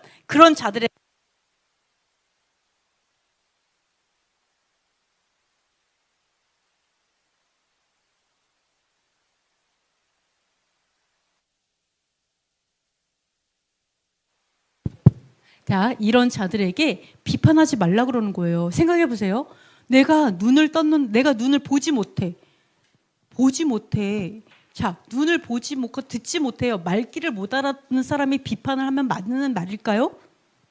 하나님의 말을 못 알아먹어요. 하나님의 말씀을 못 알아듣고 하나님의 말씀을 보는데 못 깨달아요. 마음으로 하나님의 말씀도 깨닫지 못하는 사람이 그 말씀을 그 사람들을 판단할 수 있어요? 제대로? 당연히 판단하지 못하죠. 그 사람은 눈과 귀가 먹은, 하나님은 성경에서 뭐라고 그래요? 개돼지라고 표현하잖아요. 개에게 진주를 주지 말라. 돼지에게 진주를 던지지 말라. 이 말 하잖아요. 개돼지가 어떻게 제대로 판단할 수 있겠어요? 그 말을 하는 거예요. 그래서 그 사람들은 눈 속에 들보가 있는데도 모른다라는 거예요. 그래서 그 사람들에게 판단하지 말라라고 얘기하고 있는 거예요. 자, 그래서 우리가 이 부분에 대해서 하나님의 말씀을 준행하지 않는, 이거 꼭 기억하십시오. 뭐냐? 내가 하나님의 말씀을 제대로 준행하지 않는다라면 나의 판단을 믿지 말아야 돼요. 내가 판단하고 내가 생각하는 거를 먼저는, 성경은 그렇게 말하고, 제가 말하는 게 아니에요. 자, 성경은 그렇게 말하고 있어요. 우선은 나의 판단을 내려놔야 돼요. 내 생각에는 이건 이거고 저건 이거 내려놓으세요. 믿지 마세요. 나 스스로의 판단을 믿지 마세요. 성경에서 말하는 거는 믿지 말라 이렇게 말하고 있어요. 그리고 판단은 하나님께 다 유보하세요. 그리고 하나님의 사람들, 정말로 하나님의 말씀대로 판단하는 그 사람들의 말을 참고하시고, 또는 말씀으로, 무조건 말씀에서 찾아보세요. 말씀으로. 아시겠죠? 말씀으로 판단하시고 나의 판단을 아예 신뢰조차 하지 마세요. 그거를 성경은 가르치고 있어요. 내가 준행하지 못한다? 너는 판단할 능력이 없다. 그거를 명확하게 보시고 우리가 우리의 판단을 먼저는 신뢰하지 않는 거, 거기에서부터 내가 이제 그 길을, 하나님의 길을 다시 찾아가야 돼요. 그런 것들을 성경은 말하고 있다라고 생각하셔야 됩니다. 그래서 자, 그러면 하나 말씀드릴게요. 자, 사람들은 판단하지 말라 이렇게만 이제 생각을 하고 있는데, 이거는 아까 말했을 때 뭐예요? 외식하는 자에게 판단하지 말라 그랬어요. 왜요? 보지 못하니까, 깨닫지 못하니까. 그런데 반대로, 근데 사도 바울은 뭐라고 말을 하냐? 한번 읽어보겠습니다. 시작. 성도가 무엇을 판단할 것을 너희가 알지 못하느냐? 세상도 너희에게 판단을 받겠거든 지극히 작은 일 판단하기를 감당하지 못하겠느냐? 우리가 무엇을 판단할 것을 너희가 알지 못하느냐? 그러하거든 하물며 세상 일이라. 그런즉 너희가 세상 사건이 있을 때에 교회에서 경히 여김을 받는 자들을 세우느냐? 내가 너희를 부끄럽게 하려 하여 이 말을 하노니 너희 가운데 그 형제 간의 일을 판단할 만한 뭐가 있는 자가 이같이 하나도 없느냐? 형제가 형제와 더불어 고발할 뿐더러 믿지 아니하는 자들 앞에서 하느냐? 자, 첫 번째, 성도가 무엇을 판단할 것을, 세상을 판단할 것을 너희가 알지 못하냐? 자, 그리고 우리가 또 뭐를 판단한다고요? 천사를 판단할 것을 너희가 알지 못하느냐? 형제 간의 일을 판단할 뭐가 있는 자가 이렇게 없냐? 분별? 또 판단할 뭐가? 생각해 보세요. 자, 첫 번째, 사도 바울은요 어떻게 가르치냐? 성도는, 자, 외식하는 자를 말하는 게 아닙니다. 하나님의 말씀을 준행하는 자들에게 말해요. 왜요? 하나님의 말씀을 준행해요. 하나님의 법도를 알아요. 그럼 뭐를 알아요? 뭐가 죄고 뭐가 아닌지를 명확히 아는 자들에게 말하는 거예요. 판단하라는 거예요. 세상을 옳고 그름을 판단하라는 거예요. 그러면서 뭐라며? 세상을 판단해야 되는 걸 너희가 알지 못하냐? 세상을 판단하지 못하면 어떻게 세상을 분별하고 세상과 나를 구별하겠어요? 세상이 판단이 안 되는데. 아니에요? 세상의 죄악과 나를 어떻게 구별해서 거룩하게 살아가요? 판단 못하는데. 또 뭐예요? 천사를 판단할 것을 너희가 알지 못하냐? 이렇게 얘기하죠. 세상과 천사를 판단해야 된다라고 얘기합니다. 똑같은 단어예요. 비판해야 되고 판단해야 돼요. 정죄해야 돼요. 천사를 판단한다는 게 무슨 말이에요? 야, 너 똑바로 못해? 이런 걸까요? 천사에게? 조심해. 이런 거? 자, 천사를 판단하지 못하면요, 이게 악령인지 성령인지 어떻게 알아요? 예? 이게 구분이 안 되는데. 맞죠?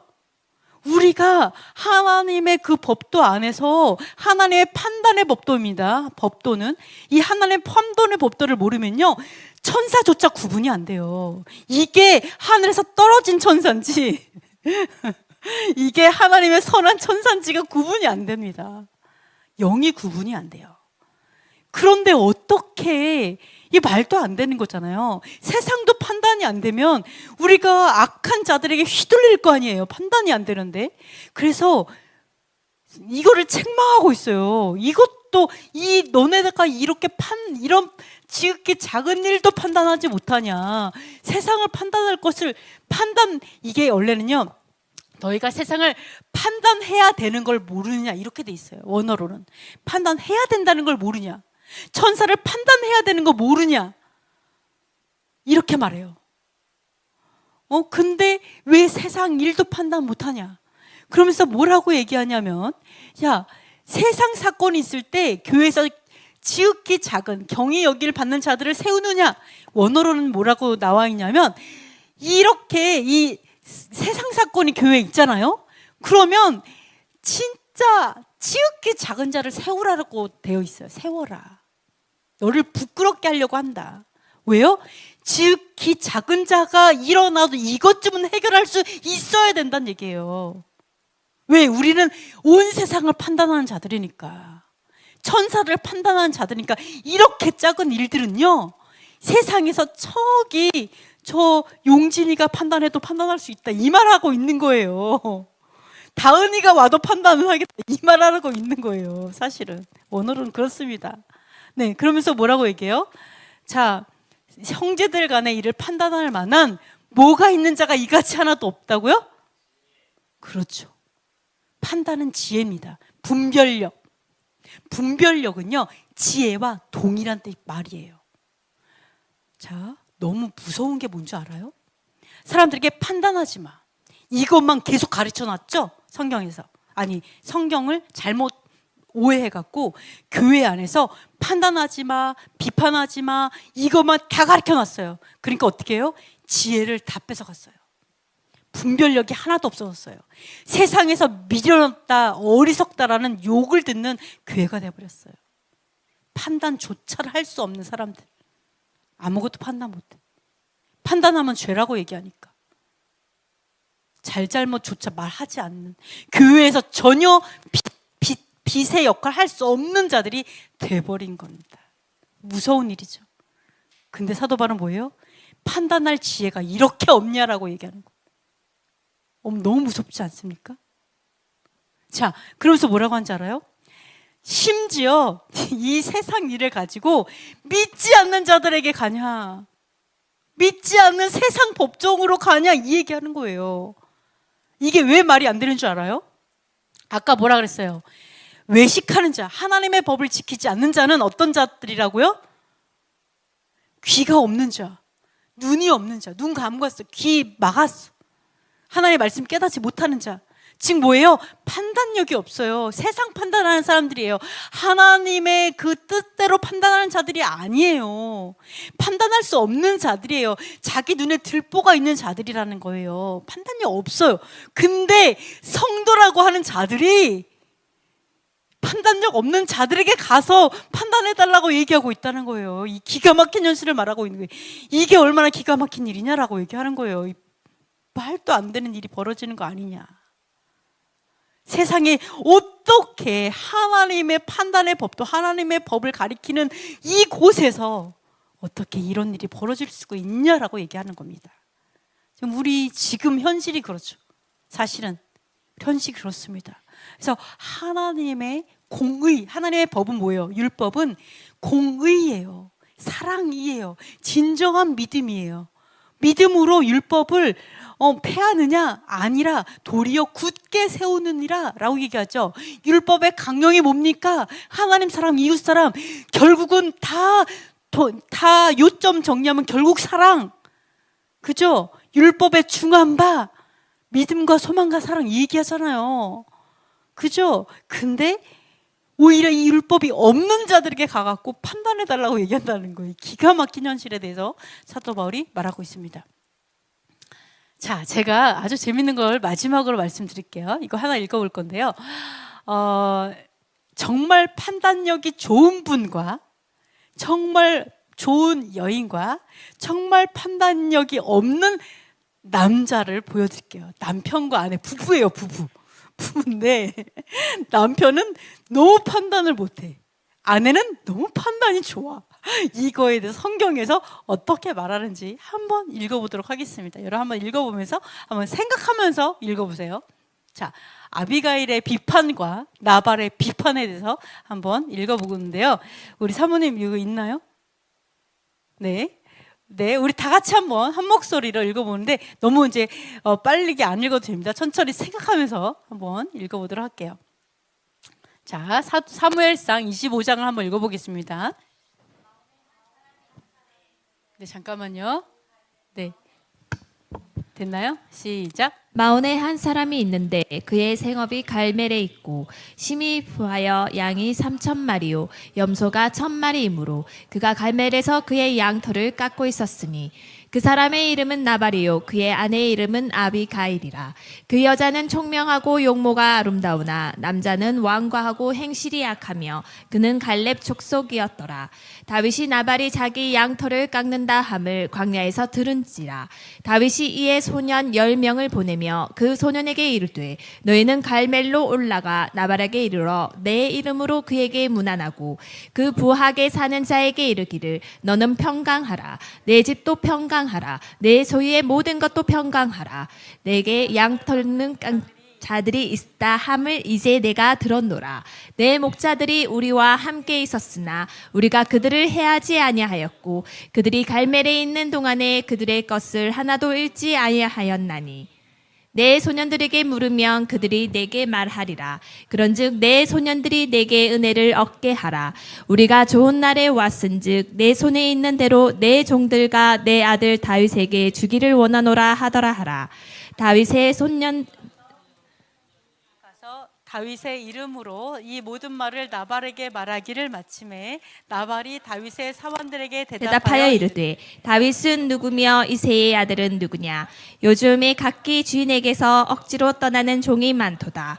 내가 어찌 내 떡과 물과 내 양털 깎는 자를 위하여 잡은 고기를 가져다가 어디서 왔는지도 알지 못하는 자들에게 주겠느냐 한지라.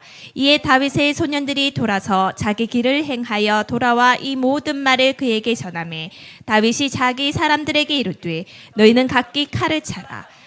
각기 칼을 차매 다윗도 자기 칼을 차고 400명 가량을 데리고 올라가고 200명은 소유물 곁에 있게 하니라.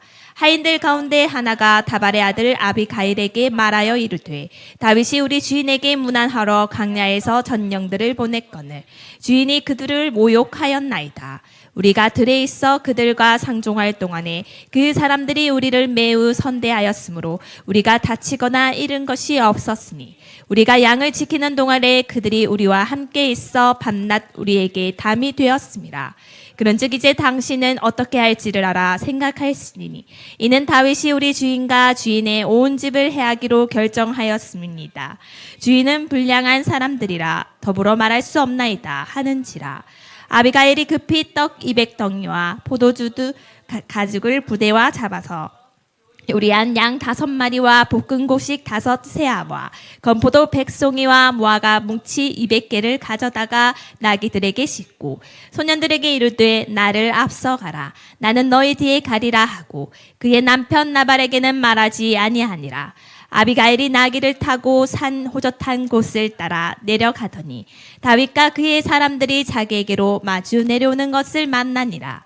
다윗이 이미 말하기를 내가 이 자의 소유물을 광야에서 지켜 그 모든 것을 하나도 손실이 없게 한 것이 진실로 허사하라. 그가 악으로 나의 선을 갚는도다.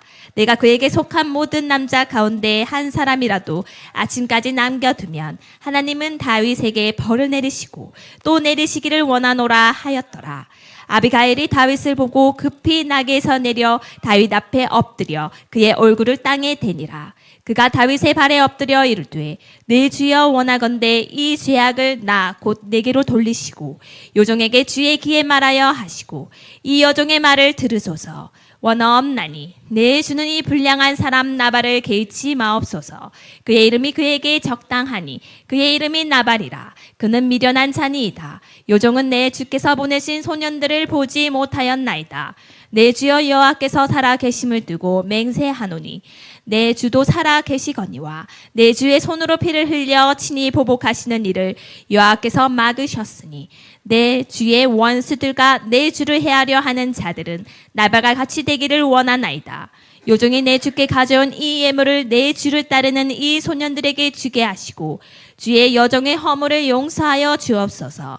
여호와께서 반드시 내 주를 위하여 든든한 집을 세우시리니 이는 내 주께서 여호와의 싸움을 싸우심이요 내 주의 일상에 내 주께서 죄계로 악한 일을 찾을 수 없음이니이다.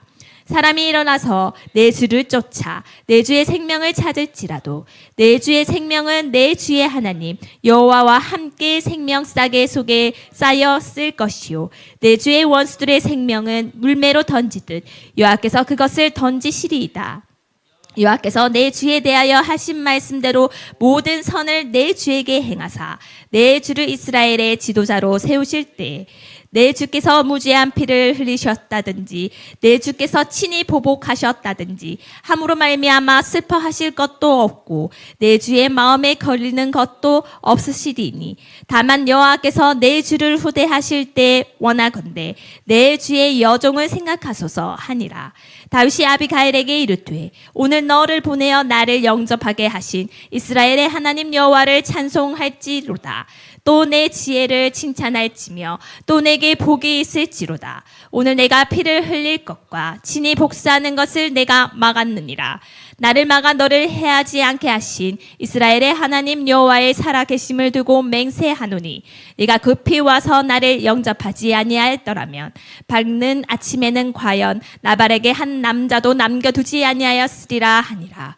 다윗이 그가 가져온 것을 그의 손에서 받고 그에게 이르되 내 집에서 평안히 올라가라. 내가 내 말을 듣고 내 청을 허락하노라. 아비가일이 나발에게 돌아오니 그가 왕의 잔치와 같은 잔치를 그의 집에 배설하고 크게 취하여 마음에 기뻐하므로 아비가일이 밝는 아침까지는 아무 말도 하지 아니하다가 아침에 나발이 포도주에서 깬 후에 그의 아내가 그에게 이 일을 말하매 그가 낙담하여 몸이 돌과 같이 되었더니 한여흘 후에 여호와께서 나발을 치심해 그가 죽으니라. 나발이 죽었다 함을 다윗이 듣고 이르되 나발에게 당한 나의 모욕을 갚아주사 종으로 악한 일을 하지 않게 하신 여호와를 찬송할지로다. 여호와께서 나발의 악행을 그의 머리에 돌리셨도다 하니라. 다윗이 아비가일을 자기 아내로 삼으려고 사람을 보내어 그에게 말하게 하매 다윗의 정령들이 갈멜에 가서 아비가일에게 이르러 그에게 말하여 이르되 다윗이 당신을 아내로 삼고자 하여 우리를 당신께 보내더이다 하니 아비가일이 일어나 몸을 굽혀 얼굴을 땅에 대고 이르되 내 주의 여종은 내 주의 전령들의 발 씻길 종이니이다 하고 아비가일이 급히 일어나서 나귀를 타고 그를 뒤따르는 처녀 5과 함께 다윗의 정령들을 따라가서 다윗의 아내가 되니라. 다윗이 또 이스라엘 아미 아히노암을 아내로 맞았더니 그들 2사람이 그의 아내가 되니라. 사울이 그의 딸 다윗의 아내 미갈을 갈림에 사는 라스의 아들 발디에게 주었더라. 아멘. 자, 요 말씀을 잠깐 읽었는데요. 자, 아까 우리가 나발 같은 경우는요, 다윗을 보고 뭐라고 했냐면, 여기에 나왔던가? 자, 이 다윗을 보고, 네. 이렇게 말했죠? 뭐라고 했냐면, 다윗이 누구냐? 이새의 아들은 누구냐?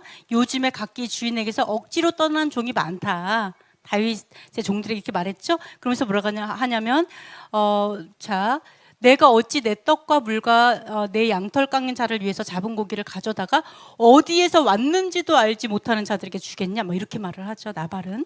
네, 그래서 근데 그 다윗의 종들이 굉장히 나발의 양떼를 지켜주기 위해서 되게 노력을 했잖아요. 자, 요거를 이렇게 나발은 이렇게 말했어요. 근데 너무 놀라운 게 뭐냐면 종들이 그 아비갈을 이제 찾아가죠. 그 걱정이 돼갖고 아비갈 찾아가서 뭐라고 하냐면 이제 그 하인들이 뭐라고 하냐면 뭐라고 했더라? 뭐라고 하냐면 이 나발은 말할 수 있는 사람이 아니다. 그래서 아비가일에게 있었던 일을 말합니다. 자, 이 나발이 말할 수 있는 상대가 아니라는 건 뭐예요? 결국은 대화 상대가 되지 않는 거예요. 말이 안 통하는 거죠. 자기 말만 하는 사람이었다는 걸 알 수 있어요. 굉장히 어리석은 사람이었다는 걸 알 수 있어요. 종들이 생각해도 이건 너무 아니다. 이래가지고 아비가일에게 말했고, 또 아비가일도 남편에게 말 안 하고 그냥 이제 찾아가갖고 얘기를 하죠. 근데 아비가일이 말하는 게 너무 재밌어요. 뭐라고 하냐면은 이 사람은 불량한 사람이니까 개의치 말라고. 남편에게 남편에 대해서 이렇게 말을 하죠. 이름이 적당하다. 그 사람 이불이 나발이다. 그러면서 미련하다. 자기 남편에 대해서 그렇게 말을 하죠. 미련한 사람이다. 그러면서 자, 뭐라고 하냐면은 미련한 자입니다. 그러면서 그 종의 그 다윗의 원수들이 나발과 같이 되기를 원합니다. 뭐 이렇게 말하잖아요. 미련한 자다. 봐봐. 이렇게 말하고 그러면서 이제는 거꾸로 말해요. 다윗에 대해서 하나님께서 보복하지 않게 하시고 잘못한 것이 정말 하나도 없고 하나님 안에 여호와께서 그 생명, 다윗의 생명을 속삭이로 쌓아두셔서 어느 누구 그 빼앗을 수 없고 집을 세우게 하실 거다. 뭐 이런 축복의 말을 아비가일이 막 얘기하죠. 여러분 이런 얘기를 들었을 때 어떤 생각이 들어요? 여러분 생각해 볼게요. 만약에 우리 전도사님에게 아비가일 같은 아내가 있다라면 어떨 것 같아요? 감사. 딱 가가지고 저 사람이랑 개의치 마십시오. 우리 장로님 어떨 것 같아요? 아비가일 같은 아내가 있으면. 야, 짜증나. 무서워. 잘났어. 이게 참 나발을 이걸 딱 볼 때 성경에서 이렇게 봤을 때 자, 우리가 그냥 아비가일은 너무 지혜로워 이렇게 해서 이렇게 봐서 그렇지 이런 거 모르고 그냥 딱 봤을 때 우리 어떻게 생각할 수 있냐면 아비가일이 굉장히 재수없다, 교만하다, 남편을 무슨 아무것도 아닌 무시해도 무시지 저런 식으로 아주 사람들 앞에서 개망신 중에 망신을 시키는 아주 나쁜 아내로 생각할 수 있죠. 근데 하나님은 어떻게 했어요? 하나님의 뜻에 합했어요. 그게 하나님께서 원하시는 정죄의 모습입니다. 그게 정죄. 죄는 죄대로 말하는 거예요. 나발 남편이지만 개의치 않으신 거예요. 이분도 남편이 어떤 행동을 해도 개의치 않았던 거를 알 수 있어요. 이걸 보면서 얼마나 괴롭겠어요. 개의치 않았어요. 그죠? 나발의 근데 어때요? 자, 정죄는 했어요. 다윗과 아비가일 둘 다 나발을 정죄했습니다. 근데 뭐를 안 했어요? 심판을 안 했죠. 이런 걸 알 수 있어요. 아비가일이 너무 열받아서 음식에 독을 탔어요? 안 했어요. 술 취했을 때 때렸어요? 안 했어요. 나 같으면 그럴 수도 있을 것 같아요. 술 취한 김에 막 이놈의 근데 아비가일 어땠어요? 하나님의 손에. 이거 정말 두려워해야 돼요. 정말 내가 이 남자랑 이 여자랑 결혼했어요? 두려워해야 돼요. 성경은 뭐라고 하는 줄 알아요? 저는 이걸 보면서 정말 놀라웠는데 이 아비가일이 너무 지혜롭고 나발은 너무 미련해요. 마지막에 아내를 바꾸십니다. 하나님께서. 맞죠? 너무 무서운 거예요. 아비가일의 지혜로운 아비가일을 다윗에게 줘버려요. 아내 빼앗겼어요. 너무 미련해가지고. 하나님의 뜻에 합하지 않으면 하나님 이렇게까지 해요. 그 다음 어떻게 한 줄 알아요? 미갈이었죠? 미갈. 그 아내는 어떻게 했어요? 결국은 맞아요. 미갈은 딴 사람한테 주잖아요. 왜요? 미갈이 하나님의 뜻에 합하지 않으니까 결국은 다윗의 유업을 함께 받지 못하게 하시잖아요. 우리가 이것도 생각하세요. 뭐 이혼은 안 돼. 이혼하는 건 안 좋죠. 그러나 하나님께서는요, 이혼도 시키십니다. 이렇게. 여러 갇히지 마세요. 갇히지 마세요. 그래서 하나님께서는 정신 똑바로 차려야 돼요. 소돔과 고모라가 무너질 때 하나님께서 롯을 건져내셨죠? 롯을 건져내시는 중에도 그 아내는 죽이십니다. 하나님께 합하지 않으면. 자, 욥이 너무나 많은 고난 가운데 있었죠? 근데 욥이 그 고난 가운데 결국 하나님은 어때요? 나중에 2배로 축복하셨죠? 2배로 축복할 때 누구를 제외했어요? 아내 제외해버리잖아요. 고난 가운데 결국 도망가게 만들어버리잖아요. 그래서 자유하세요. 그냥 하나님에서 자유하세요. 여러분이 고난을 통과하셨어요? 하나님이 제할 거 제하기 위해서 그래요. 합당치 않은 자들을 제하시고 다시 하나님 안으로 들어가셔서 하나님의 마음에 합한 자가 될 땐 다시 하나님 새로운 역사를 쓰십니다. 저는 이 끝에서 아내가 바뀌는 걸 보면서 너무 놀랐어요.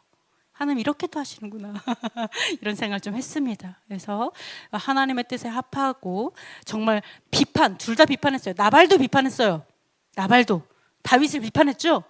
근데 그 나발의 비판은 자신의 눈에 있는 그 들보를 깨닫지 못하는 어리석은 자의 비판이었기 때문에 하나님의 그러한 어떤 심판을 받게 된 거죠. 결국은. 그죠?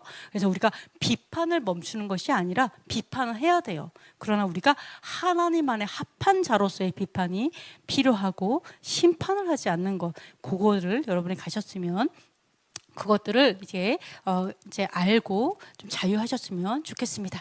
마지막 기도하고 마치겠습니다. 첫 번째, 심판한 자가 되지 않게 하소서. 그리고 7번에 70번이라도 이웃을 용서하는 자가 되게 하소서.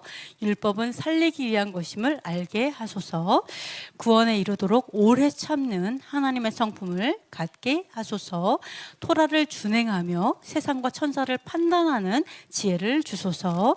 예루살렘에 샬롬을 주시고 메시아 예수아를 알게 하소서. 한국 교회 안에 반유대주의, 반율법주의, 대체신학, 헬레니즘의 진이 무너지게 하소서.